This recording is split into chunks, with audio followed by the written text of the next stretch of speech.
बिस्मिल्लाहिर्रहमानिर्रहीम। जी, आज का हमारा टॉपिक है क्रोमेटोग्राफी। अब क्रोमेटोग्राफी भी सॉल्वेंट एक्सट्रैक्शन की तरह एक सेपरेशन टेक्निक है। जैसे सॉल्वेंट एक्सट्रैक्शन एक सेपरेशन टेक्निक है, ये भी एक सेपरेशन टेक्निक है। वहाँ आप क्या पढ़ रहे थे कि सल्यूट जो है अपने आप को दो सॉल्वेंट में डिस्ट्रीब्यूट करता है। यहाँ थोड़ी सी अलग बात है, थोड़ी सी। यहाँ क्या बात है, यहाँ सल्यूट अपने आप को दो फेजेस में डिस्ट्रीब्यूट करता है। सल्यूट अपने आप को दो फेजेस में डिस्ट्रीब्यूट करता है। एक फेज़ का नाम है स्टेशनरी फेज़ और दूसरे फेज़ का नाम है मोबाइल फेज़। क्लियर होगी बात यहाँ तक? एक फेज़ स्टेशनरी फेज़ है और दूसरा फेज़ मोबाइल फेज़ है। यानी सल्यूट अपने आप को दो फेजेस में डिस्ट्रीब्यूट करता है। One phase is called stationary phase, other phase is called, this is called chromatography. अब हम बात कर लेते हैं स्टेशनरी फेज क्या होता है और मोबाइल फेज क्या होता है। सबसे पहले मैं आपको बताता हूँ। आप मिसाल के तौर पर थोड़ा सा पेपर ले लें, कागज़। आप पेपर को पानी में डिप कर दें, पानी आहिस्ता आहिस्ता ऊपर जाना शुरू हो जाएगा। पानी ऊपर जाना शुरू हो जाएगा। जो पानी ऊपर जा रहा है, this is called mobile face. This is called mobile face को आप मूविंग फेस भी कह सकते हैं, लेकिन आम तौर पर जो कॉमनली यूज़ होता है वो मूविंग नहीं होता, मोबाइल होता है। तो यहाँ हम बात कर रहे हैं कि स्टेशनरी फेस इज फिक्स्ड।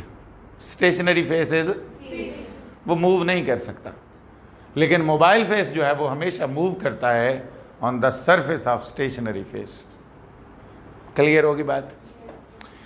हमने क्या डिस्कस किया? हमने पहले बात पर यह डिस्कस किया कि सल्यूट अपने आप को दो फेजेस में तकसीम कर लेता है।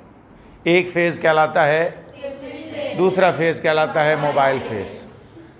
Stationery phase is always fixed and mobile phase moves over the surface of stationary face.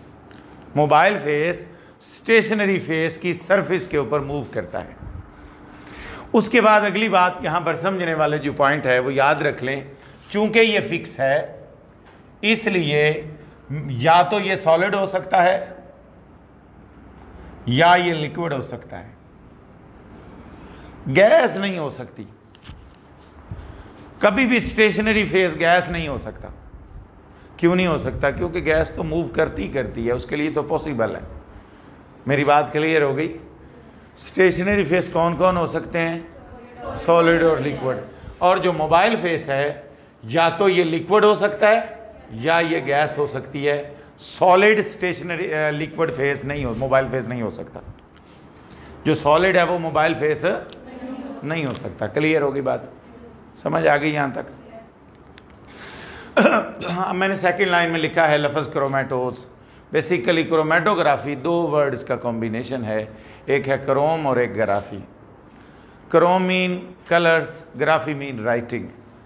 तो इसका मतलब है कलर राइटिंग। ये वर्ड कहाँ से निकला? Greek word chromatos. ये जो लफ्ज़ मैंने लिखा है, दिस इज़ ग्रीक वर्ड, और इसका मतलब है colour writing. Basically colour writing का मतलब ये है कि ये इनिशियली जब डेवलपमेंट हुई है, इसकी आगाज़ हुआ है, उस वक़्त ये कलर्ड कंपाउंड को सेपरेट करने के लिए यूज़ होती थी।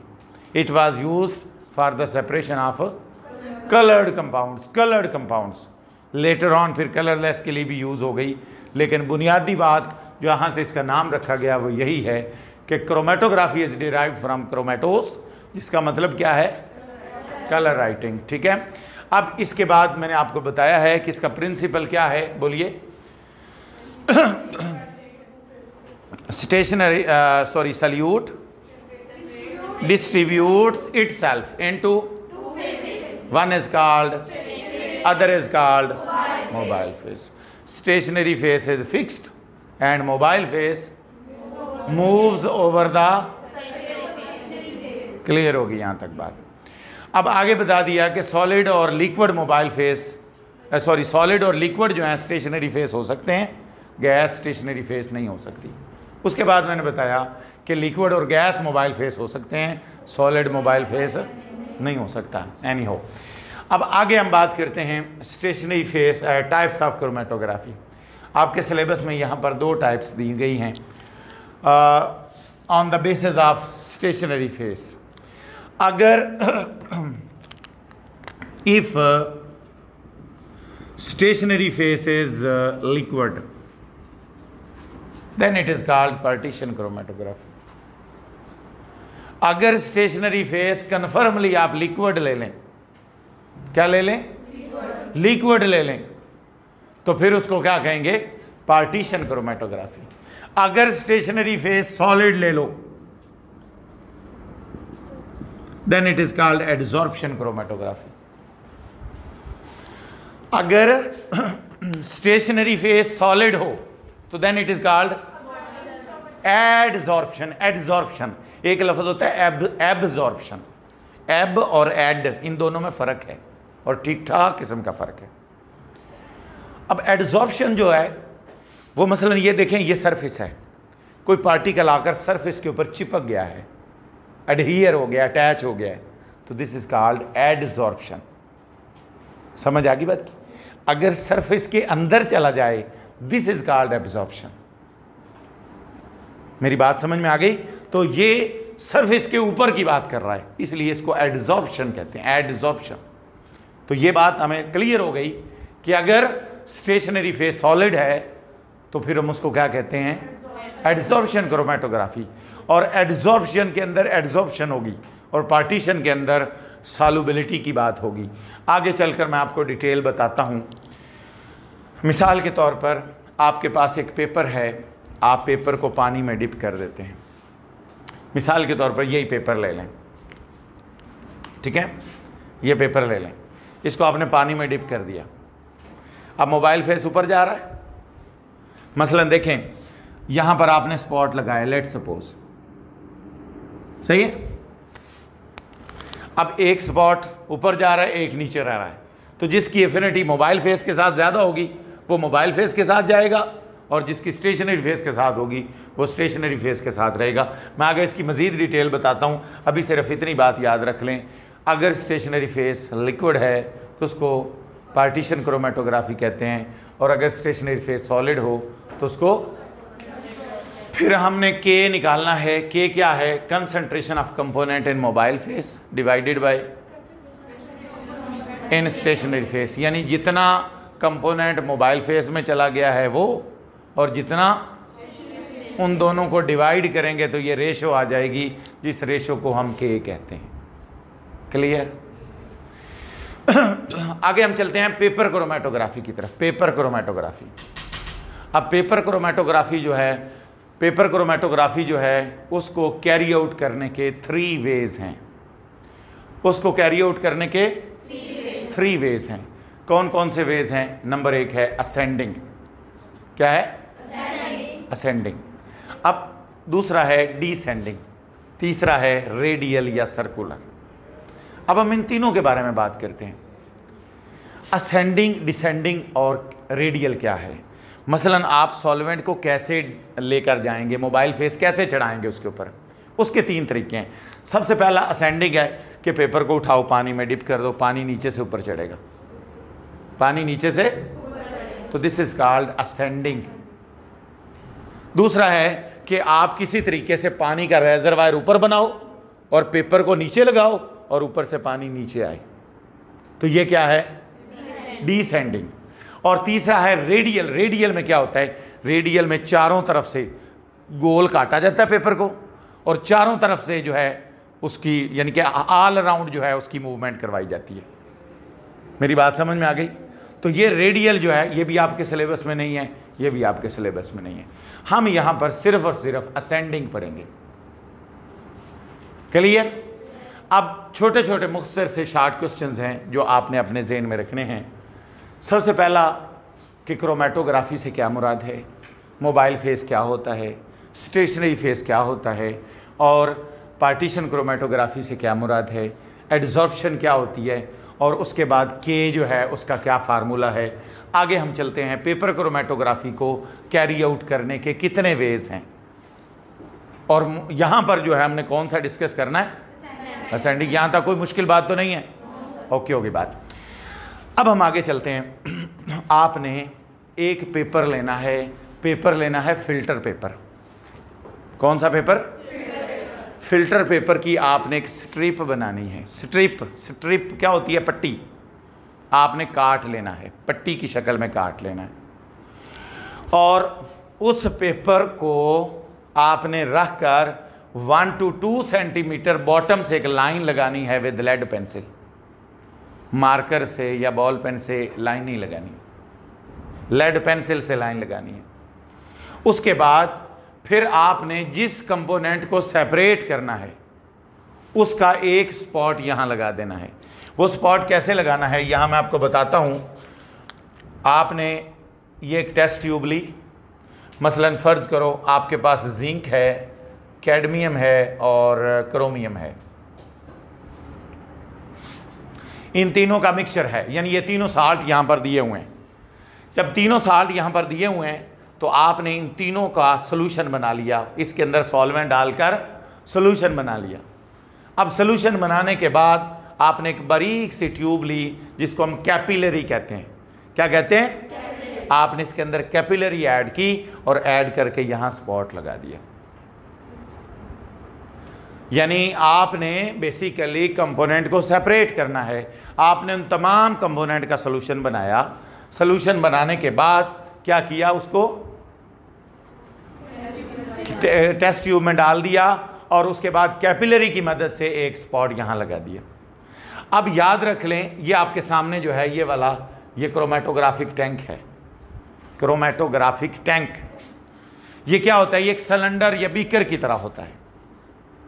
अब इस बीकर के ऊपर ढक्कन लगा होता है, नीचे ये इतना खुला गिलास का या प्लास्टिक, अमूमन ये गिलास का होता है। अब ज़रा गौर कर लें, ये जो क्रोमेटोग्राफिक टैंक है इसके अंदर आप एक सॉल्वेंट डाल सकते हैं, मिक्सचर ऑफ 2 सॉल्वेंट डाल सकते हैं, मिक्सचर ऑफ 3 सॉल्वेंट, या जितने मर्जी चाहें ऐड कर सकते हैं। ये डिपेंड करता है कि आपका रिक्वायर्ड कंपोनेंट कौन सा है, यानी कोई भी सॉल्वेंट आप यूज़ कर सकते हैं। अब मिसाल के तौर पर 2-3 सॉल्वेंट्स आपने यहाँ पर डाल दिए। अब आपको पता है सॉल्वेंट के वेपर्स भी बनते हैं वेपर्स। अब सॉल्वेंट के वेपर बनेंगे और एयर के मॉलिक्यूल, आपने इनको थोड़ी देर के लिए रख देना है ताकि एयर के मॉलिक्यूल और सॉल्वेंट के वेपर मिक्स हो जाएं। एयर के मॉलिक्यूल और सॉल्वेंट के वेपर्स, इनके मिक्सिंग को इस्टेब्लिशमेंट ऑफ इक्विलिब्रियम कहा जाता है। यानी वेपर्स और एयर के मॉलिक्यूल्स, जाहिर बात है पेट्रोल है, थोड़ी देर के लिए रखेंगे पेट्रोल, तो पेट्रोल के बुखारात बनेंगे, वेपर्स बनेंगे, और वो जो वेपर्स बनेंगे पेट्रोल के, जाहिर बात है वो मिक्स होंगे। वहाँ पेट्रोल कोने में रख दें, थोड़ी देर के बाद सारे कमरे में स्मेल फैल जाएगी। इसका मतलब पेट्रोल के जो वेपर्स हैं वो पूरे कमरे के एयर के मॉलिक्यूल्स के साथ होमोजेनाइज हो गए हैं। क्या हो गए? होमोजेनाइज हो गए। इसी बात को आपने याद रखना है।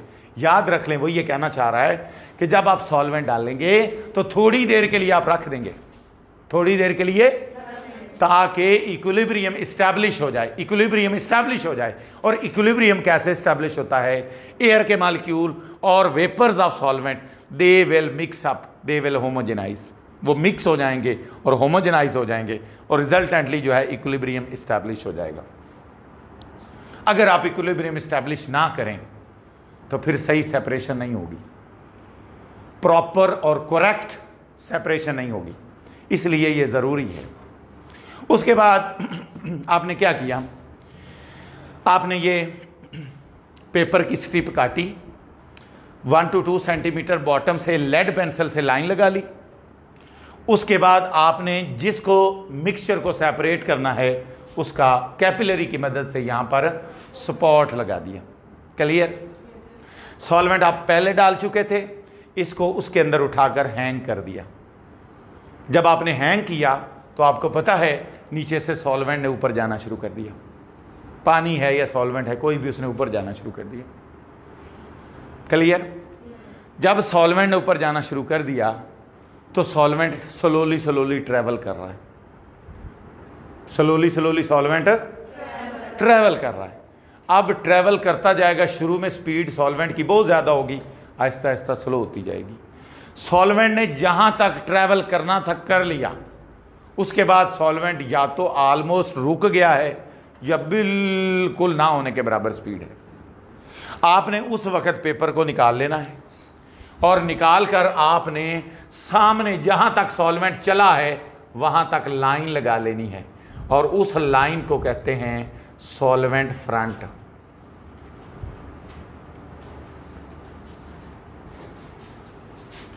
क्लियर? जहां तक सॉल्वेंट ने ट्रेवल किया है, जहां तक उस जगह तक के को हम सॉल्वेंट फ्रंट कहते हैं। उसके बाद जाहिर बात है इसके अंदर 3 कंपोनेंट हैं, तो इसके सामने 3 स्पॉट बनेंगे। जरा तो देख लें, ये लो 3 स्पॉट बन गए। 3 स्पॉट कलर्ड नजर आ रहे हैं, कलर्ड हमें नजर आ रहा है कि एक स्पॉट ये है कि ये है कि ये है। जितने कंपोनेंट्स उसके अंदर होंगे उतने स्पॉट बनेंगे।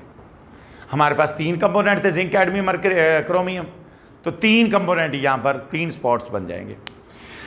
अब वो यहां ये कहना ये चाह रहा है जो मैंने अभी यहां पर बताया था कि याद रख लें, अब हम देखना ये चाहेंगे, देखेंगे ये कि जिस कंपोनेंट की मोबाइल फेस के साथ अफिनिटी ज़्यादा होगी वो सबसे आगे होगा, क्योंकि मोबाइल फेस मूव कर रहा है ना।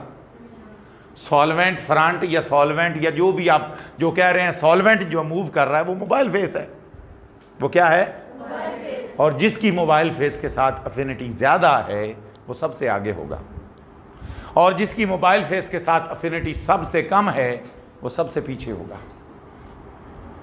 और उसके बाद जिसकी स्टेशनरी फेस के साथ सबसे ज़्यादा अफिनिटी है वो भी सबसे पीछे होगा। जिसकी, ये कंसेप्चुअल बातें हैं सारी जो आपने अपने जहन में रखनी है।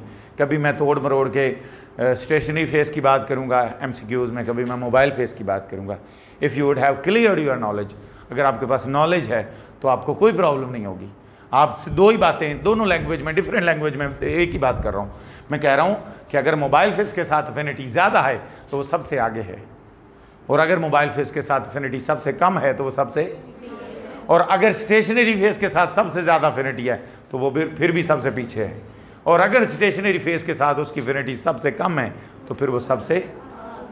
क्लियर होगी बात?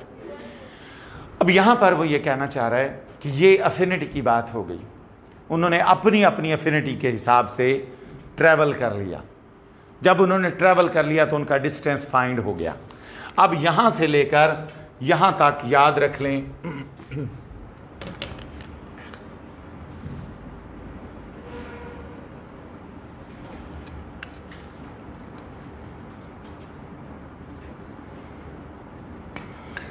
जी आपने क्या किया, आपने इस लाइन से लेकर सॉल्वेंट फ्रंट तक का डिस्टेंस फाइंड कर लिया। लेट सपोज ये y है, कुछ भी हो सकता है, 5 सेंटीमीटर, 2 सेंटीमीटर, 10 सेंटीमीटर, जितना भी हो, आपने वो पैमाना स्केल लगाकर उसको मेजर कर लेना है। उसके बाद ये स्पॉट्स हैं, स्पॉट का डिस्टेंस मेजर करना है।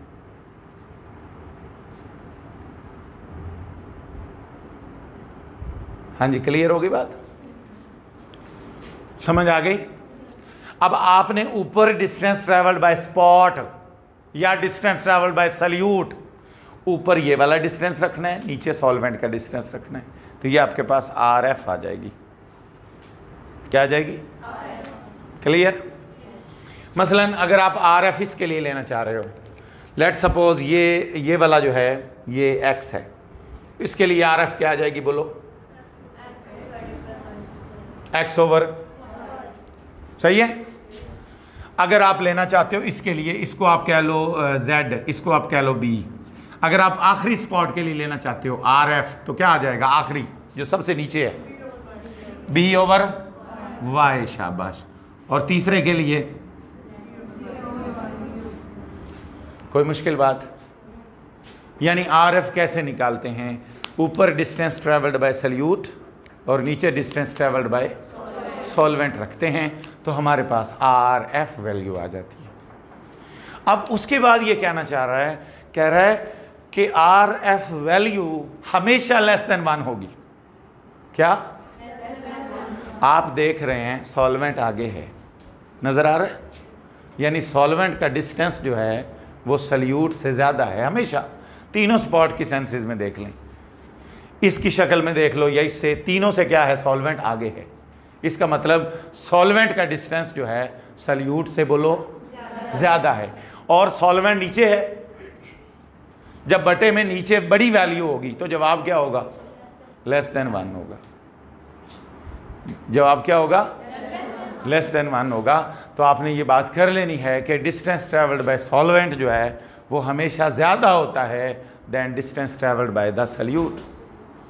जब वो ज़्यादा होगा तो डिनोमिनेटर में बड़ी वैल्यू होने की वजह से RF का आंसर हमेशा लेस देन 1 होगा।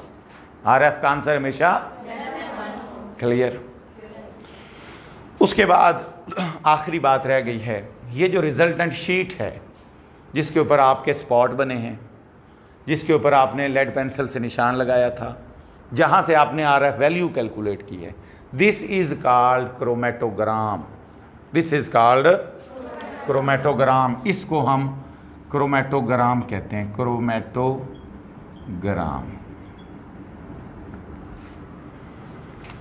हाँ जी, this is called chromatogram. Clear, समझ आ गई है। RF वैल्यू कैलकुलेट करनी आ गई, कैसे करते हैं।